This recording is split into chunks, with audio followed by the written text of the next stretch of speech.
Ayan, good morning mga kalodi. Dito tayo sa mga gulay oh. Maganda mga gulay oh. Wow, sariwang sariwa. Patula. Ayan. Ikot-ikot tayo.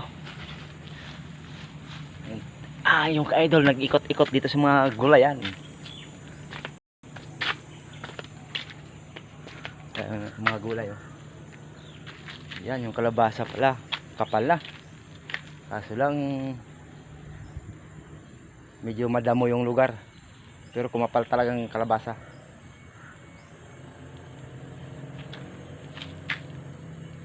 Yun, hindi na tayo pupunta ron. Baka may ano pa tayo dun. May mga di maganda dun mapakan natin.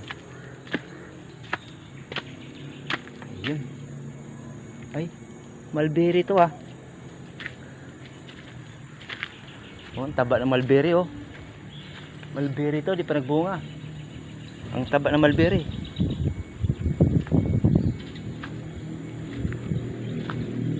Ikot-ikot tayo dito.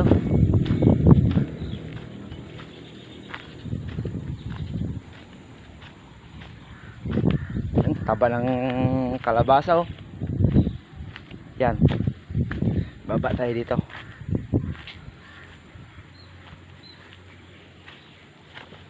Ito ang masarap, paborito ko.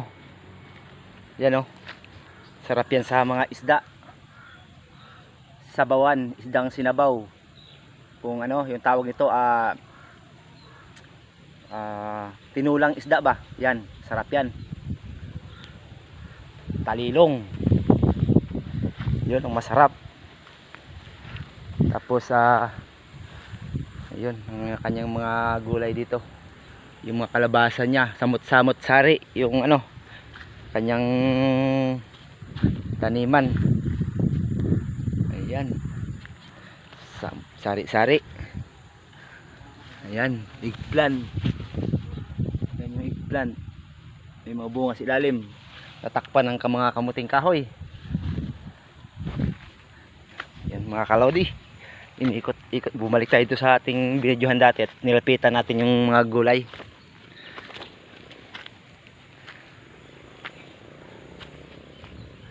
Ayan. Thank you mga ka-idol.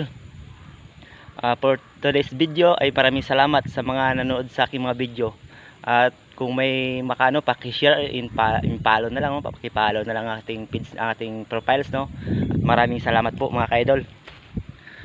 Para makatulong po tayo.